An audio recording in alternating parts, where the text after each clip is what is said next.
Tingnan pa lang doon, may ganda yun. Yan, boobs. Andrea Brillantes ang babaeng laman ng social media ngayon. Napuno ng pambabas pero nanatiling matatag at matibay sa kabila ng lahat ng hamon sa buhay. Bilang artista kasama na yan sa buhay.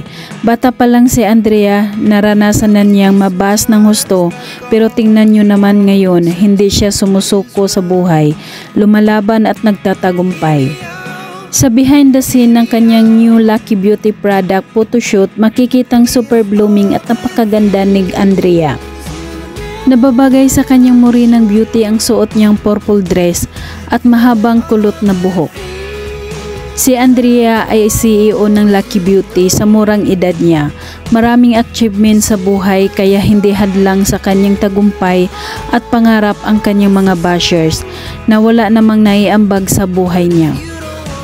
Mas maganda ang ginawa niyang manahimik na lang kaysa pumapatol sa kanila.